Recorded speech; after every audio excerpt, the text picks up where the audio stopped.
project coordinator in the Department of Procurement Services. The event for today, the workshop is eProcurement 101. Our agenda will be what is eProcurement as an overview, how to access the iSupplier portal with online bidding, how to register, view bids and solicitations, how to respond to a bid solicitation. Any questions that you might have, please write them down, and or as Jackie stated, write your questions in the Q&A panel. So eProcurement is the enhanced city financial management procurement system we lovingly call FMPS. It is Oracle operated, and that applies web technology to the acquisitions for goods and services. The iSupplier portal is a full service resource for vendors doing business or interested in doing business with the City of Chicago. Our fully committed contract types to date are commodities, construction, and small orders. We're piloting professional services, aviation, and work services. Later on in the year, we hope to roll out vehicles and heavy equipment contract types. The City of Chicago has implemented the iSupplier Portal online e-procurement system for all purchasing activities. It will allow our vendors to have full access to the iSupplier Portal, where you, the vendor, will be able to view and respond to bids and solicitations that are online. You'll be able to access orders, payments, invoices, past and present. You'll have the ability to update your company information on your vendor record for your contacts, your address, phone, and email. To assist the vendors with the transition of the iSupplier portal and online bidding process, we have a microsite. It is your how-to manual for e-procurement. It is a very advantageous website to aid you in going through all the processes that you are interested in as far as bidding and or updating your vendor record. That website is https://www.cityofchicago.org/eprocurement. Please be advised that your information is secure. No one can see your bid. No one can see your vendor record. We follow the protocol as most of America does in security with https:// Your bid solicitations are not visible to city employees or other vendors prior to the bid opening. Be assured that your bid is secure. First-time vendor registration. If you are not currently a vendor with the City of Chicago, then you have to register. This slide says existing vendors with a city vendor number. You can go onto that microsite and request an iSupplier invitation by hitting that orange button. New vendors without existing city vendor number, you would register by clicking on the new vendor registration button. What is required to register as a new vendor is a .pdf of your W-9/FEIN/tax ID. If you do not upload a PDF of that W-9 your tax ID, your registration will be returned to you asking for it. This is the microsite. I call it your holy grail to e-procurement and iSupplier. Everything on the orange ribbon is pertaining to the access that the vendors have. This page here, this slide, is a visual of our up and coming workshop. And your most important part on this orange ribbon to me is your online training materials section here at the top. on the orange ribbon.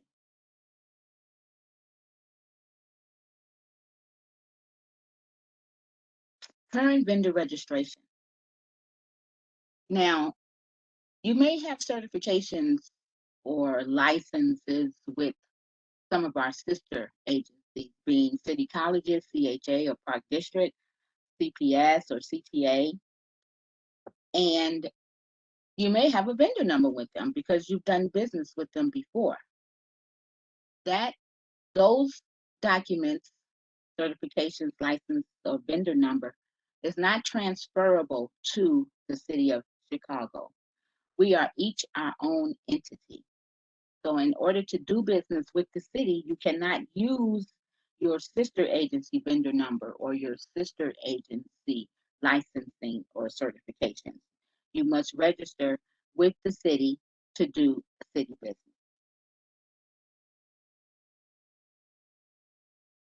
New vendor registration.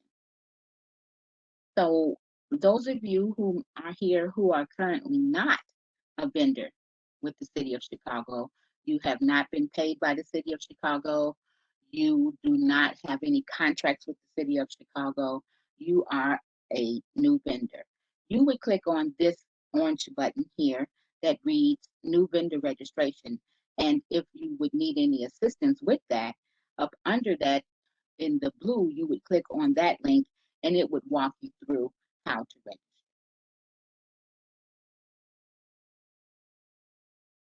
For current bids and solicitations, again, up on the orange ribbon here, current bids and solicitation opportunities, you would click there to get to this screenshot, to get to this web page. And you would click on the eProcurement bid and solicitations orange button below, and it will take you to the page of abstracts that lists all current electronic solicitations.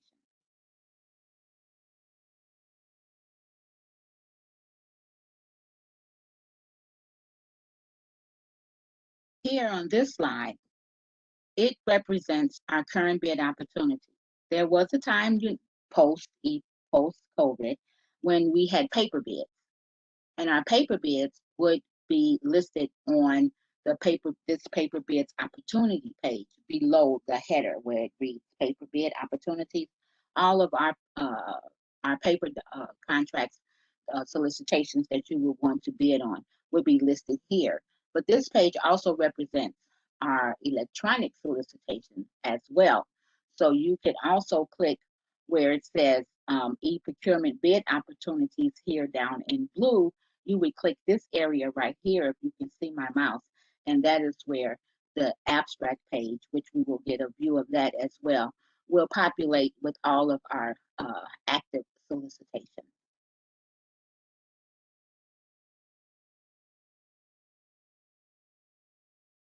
This is an overview of what we do, link for our vendors, in that you may have or be interested in looking at our pre-bid submittal or our task orders or our job contract, or how to look at the bid tabs. When you go to the blue ribbon here and what we do and go to the drop down menu, here you go to contract administration, and then over to the right are all the activities that we have available for our vendors to view that have contracts, that are contract related. This screenshot shows the pre-bid and the pre-submittal conferences and how to get there. Vendors, for every solicitation, there should be a pre-bid or a pre-submittal conference by the using department that is letting out the contract. If it is such, it will be on the solicitation that we highly suggest that you would attend that. And we populate this page here for this screenshot to show the vendors how you can go to and search for, to view any other vendors who may have been in the conference, so that you know who your competition may be also in this solicitation. so you can view the attendees listing, as well as the takeout. Same place, what we do, contract administration, drop down menu, over to the right, you can look at the takeout. The takeout list is a list of vendors who may not have attended the pre-bid conference or may have attended it as well, but they also looked at the solicitation. Again, this gives the vendors who are interested in the same solicitation a bird's eye view of the competition for that solicitation. When you want to see, and just in case, let's say the takeout list hasn't been up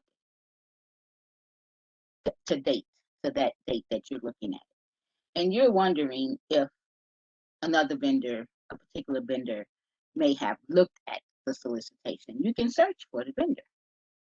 In this example, we search for FH Passion to see what solicitations they may have taken out.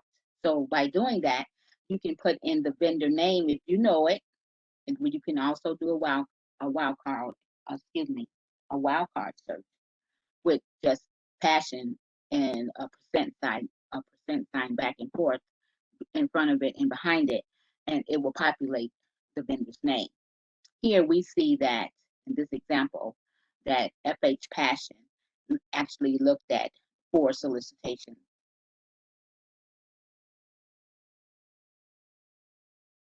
Here is the abstract page to which I was speaking of. When you click on eProcurement Bid and Solicitations orange button, it'll populate this abstract page. And this is the page of our active solicitation.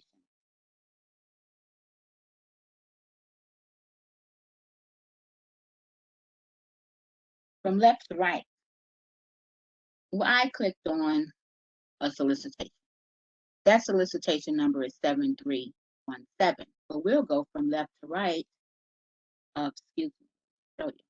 We'll go from left to right of what this solicitation is all about. From left to right here is the same thing as this 4-page right here.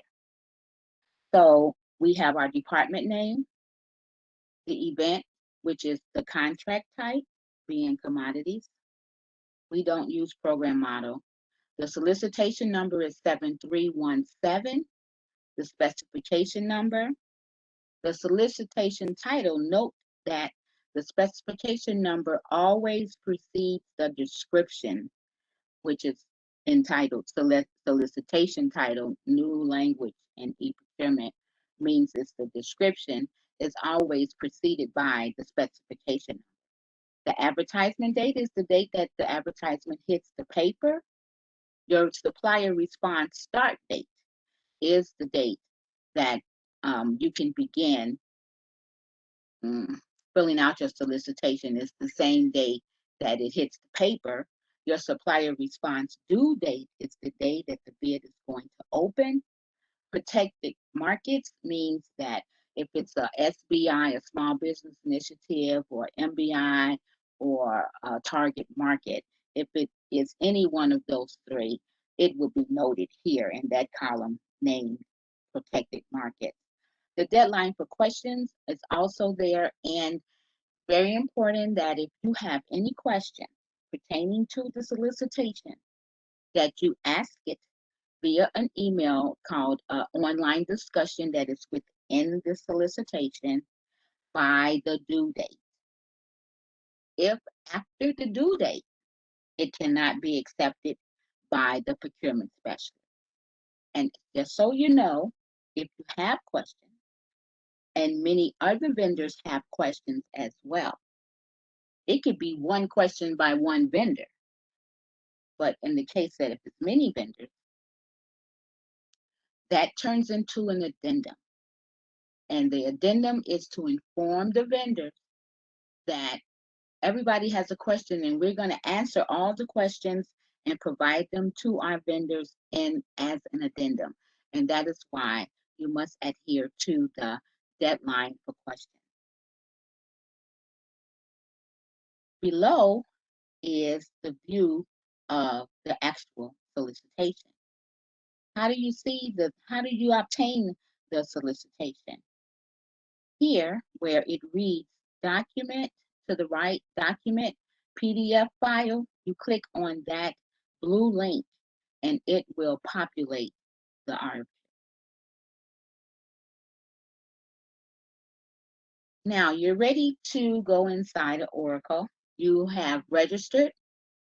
You got your user ID name, which is generally your email address.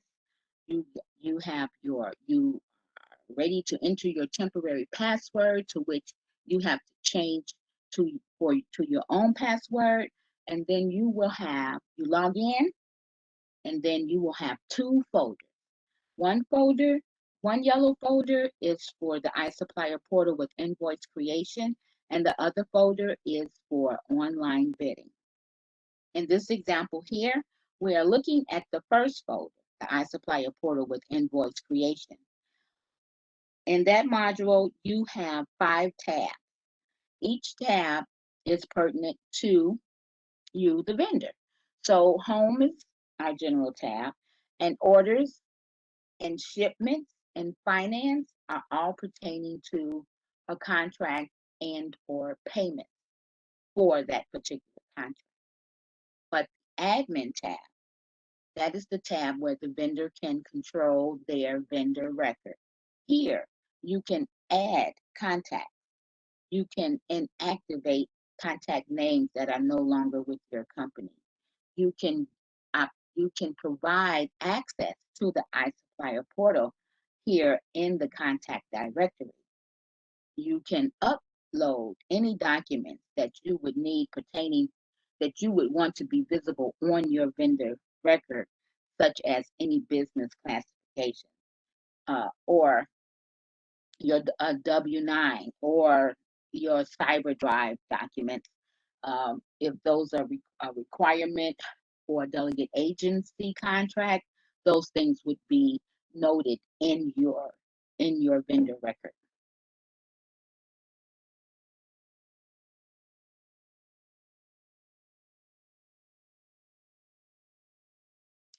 This screenshot shows what happens when you've logged in and now you want to view a solicitation. The second screenshot where it reads main menu and we're looking at the City of Chicago online bidding folder, you would click on the City of Chicago online bidding link. It'll populate to sourcing, and then you'd want to click on sourcing, and that'll populate to sourcing homepage. You click on searching homepage, and it'll populate to the bottom slide, the bottom shot, which is of the negotiation. Here in this example, it is blank because there have been no negotiations yet for this user. At that time, there were no working documents within here. That's how yours is going to look. It's going to be empty with just columns and fields. Be not alarmed. It'll get filled up as you begin to do business with the city. So we'll discuss the legend. Your active and draft response. Now, active means that you have submitted, you were successful in submitting a solicitation. Draft, which is not in our response status here in this example, draft means that that solicitation has been looked at and maybe clicked on and uploaded some documents, but not submitted. The response status would read draft. Resubmission required means that you went in, you made some updates to the solicitation, and then the specialist created an addendum, or there's information provided to the vendor that needs to be adhered to and acknowledged. That response status would read resubmission required. If you do not acknowledge the resubmission required, your bid is your bid is incomplete, and it will not garner you a response status active. So from left to right, the response number.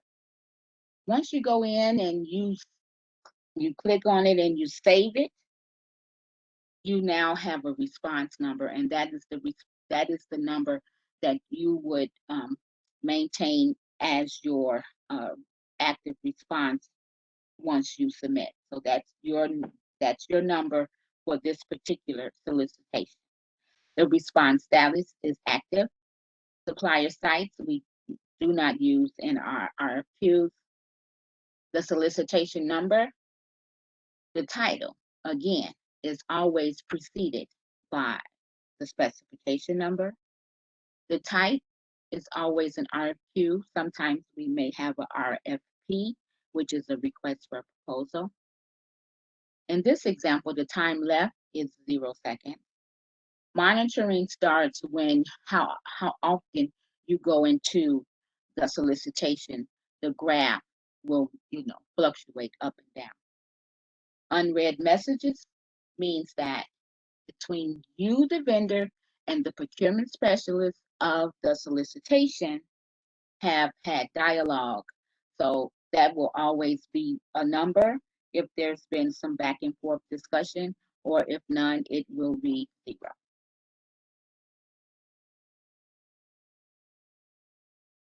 Now, responding to a solicitation. Remember, first you logged in and in Oracle, and that page was blank.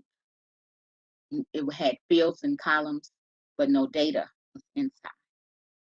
To search for the solicitation that you are interested in, that you located on the abstract, you can search for it by title, number, contact, category, line, or event. Our primary search is by the RFQ number, but of course you can search by any one of these methods. Title means, terminology change, is actually the spec number. And the word number up under the word title is actually the RFQ number. So you can search by. Those two methods are most effective.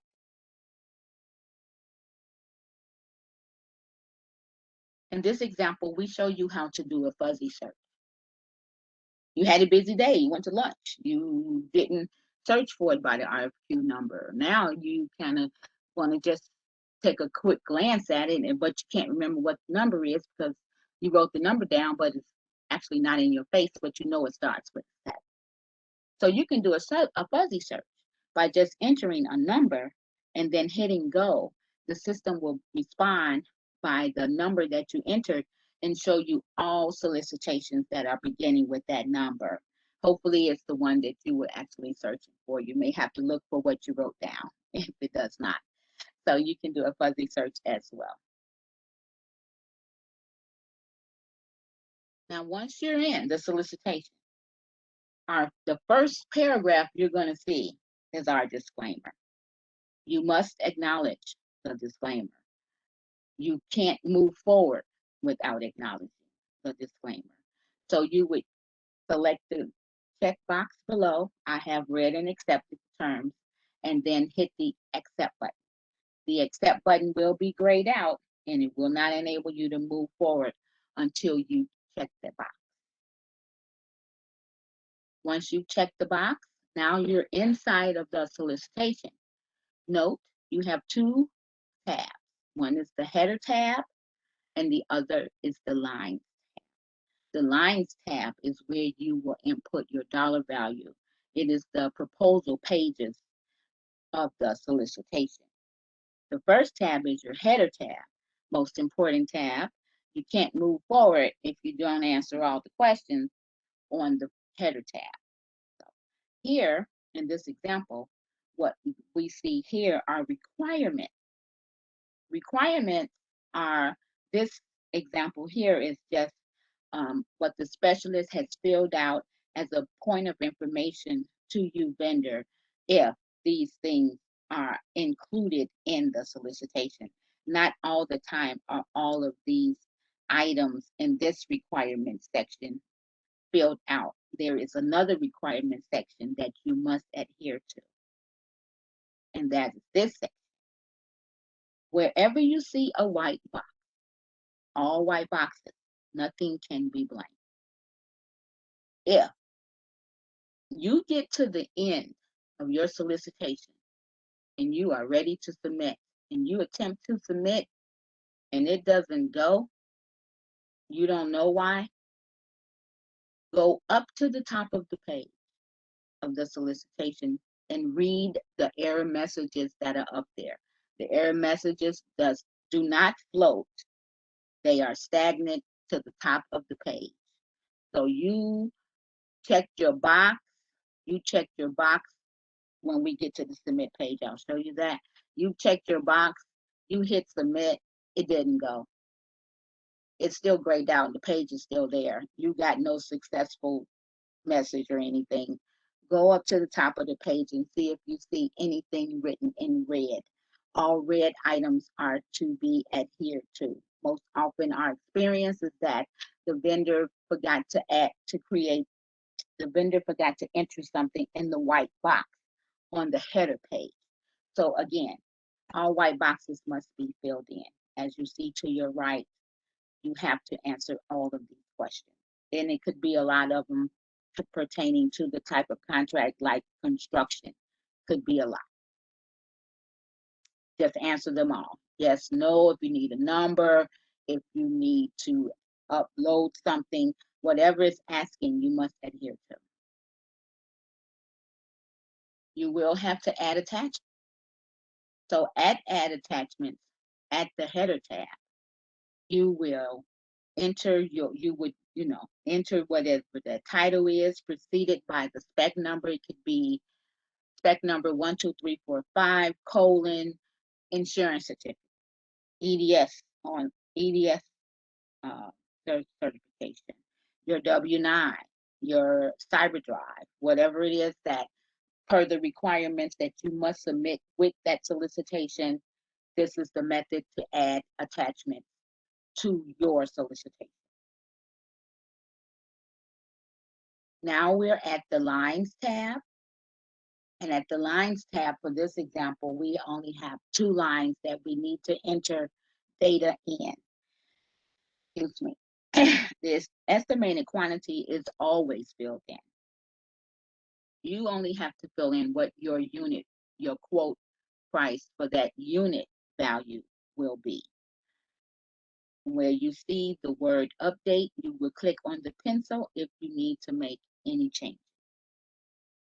The system will automatically calculate your proposal.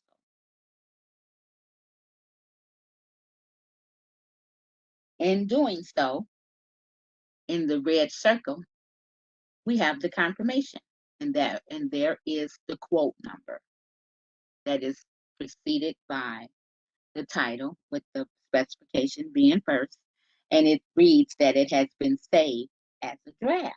So now that would be your response status.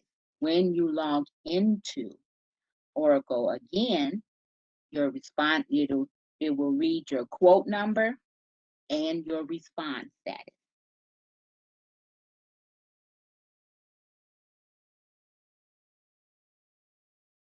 Online discussions to the right, where we're at. And you see where it reads warning? Right here, that at the top in the red, that message is saying, hey, note that since you've been in this solicitation, something has occurred, and it's reading that this RFQ has been amended and that you're going to have to respond to that. But the slide primarily is about online discussion. When you have a question pertaining to the solicitation, don't email the procurement specialist of this solicitation. Don't call them. Send them an online discussion. That system record of what you and the specialist discuss pertaining to this online discussion, and especially if you have any questions because again, that's pertaining to it. The reason why the questions turn into an addenda is because other vendors may have the same question or other questions, and those answers to those questions would aid you in completing filling out your solicitation. So online discussion is the method to speak to the specialist. When a solicitation is let out by the using department, the conversation is not between the vendor and the using department. The conversation is between the vendor and the procurement specialist of the solicitation and procurement. So how do you send an online discussion? Well, first you, first you go to online, first in the action, you select online discussions. If it's not the first word there, you would select it from the drop down menu and then hit go. At go, then you get your online discussions page and you want to click new message. At new message, you want to speak to the specialist again with the spec number preceding your subject, and then you ask your question. And if you have to add any attachments within the online discussion, you can do that here, and then to the right, you hit send. Now you've done all that, and you think you're ready to go.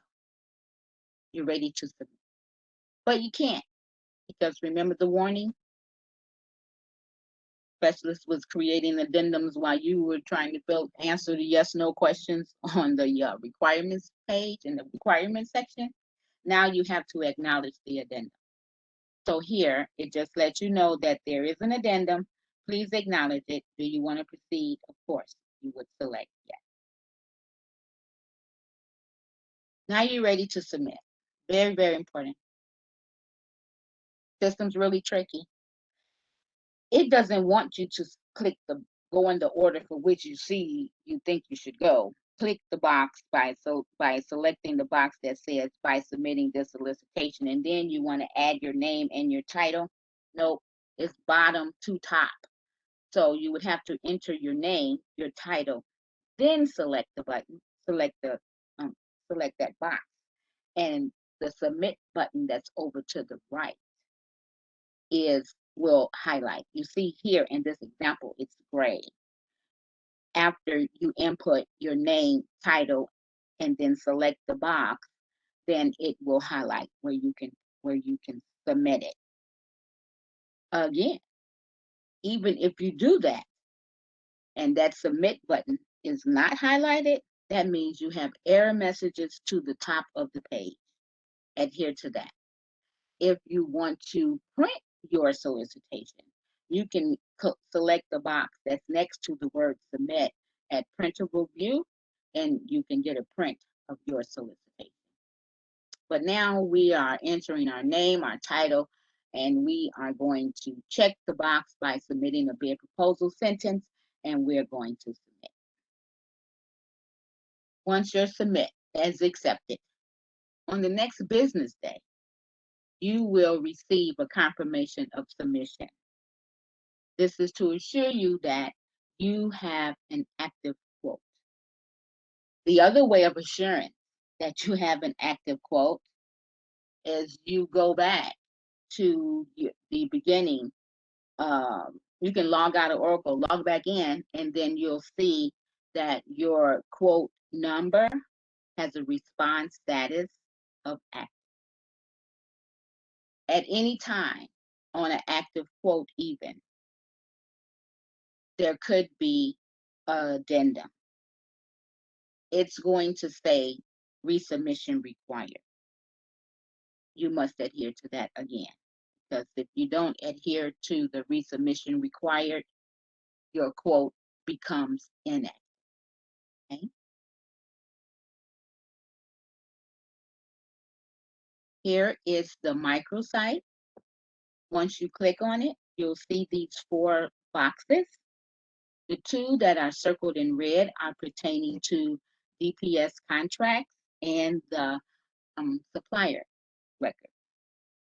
The middle one speaks to finance, and the bottom one speaks to delegate agents.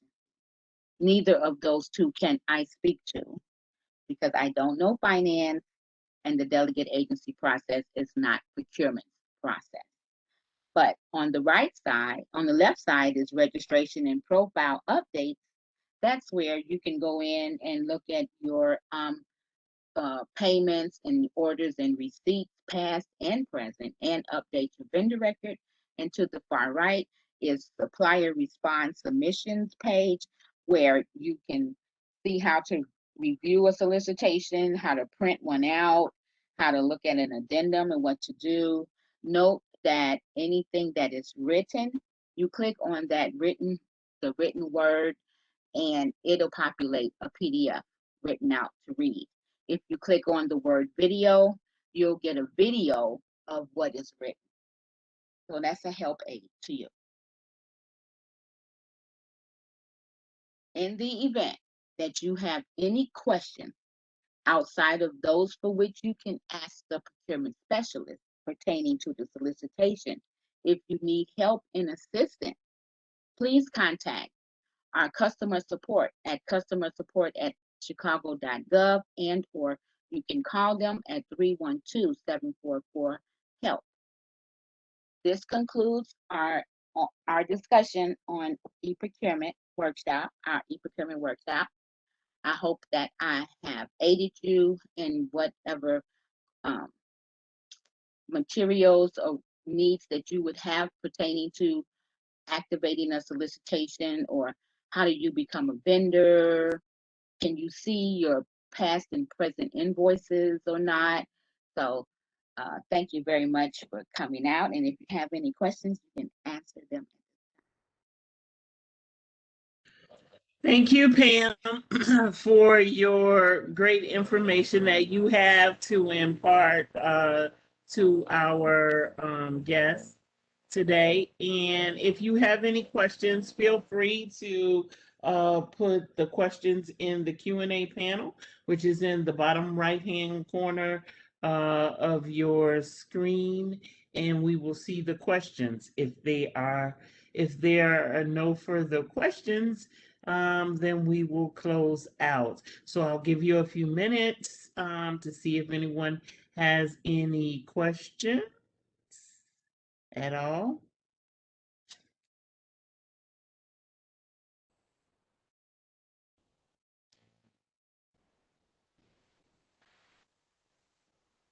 Sorry about the